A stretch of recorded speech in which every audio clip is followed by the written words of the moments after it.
Dobrodošli u 10. dan serijala Razumijevanje Bitcoina.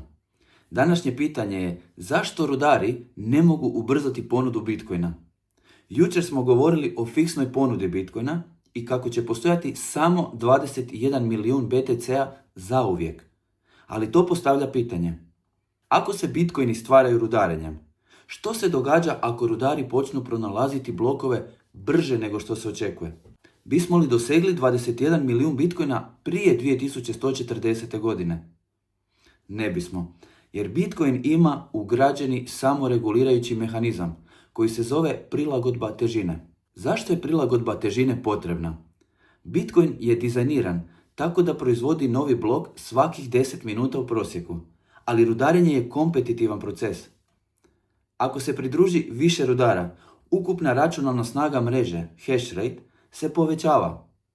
Više rudara znači i brže otkrivanje blokova. Brži blokovi dovode do više Bitcoina izrudarenih prije predviđenog rasporeda. Kako bi se to spriječilo, Bitcoin automatski prilagođava težinu natjecanja u rudarenju svakih 2016 blokova, što je otprilike svaka 2 tjedna.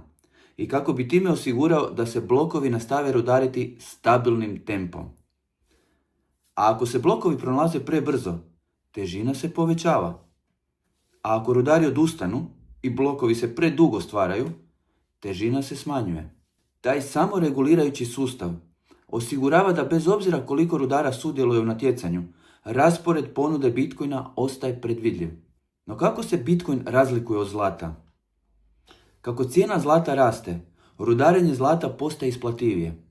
I to omogućuje rudarima da vade zlato koje je prije bilo preskupo za iskopavanje i time povećavaju ponudu i ublažavaju rast cijene. Ali Bitcoin ne funkcionira tako. Bez obzira koliko visoko ide cijena Bitcoina, raspored ponude ostaje isti. Bez obzira koliko se novih rudara pridruži mreži, raspored ponude ostaje isti. Ovo je jedinstvena osobina Bitcoina, prava monetarna konstanta u svijetu nesigurnosti.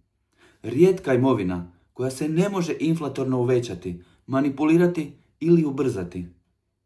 Prilagodba težine je ono što drži Bitcoin na pravom putu, bez obzira na okolnosti. Vidimo se sutra.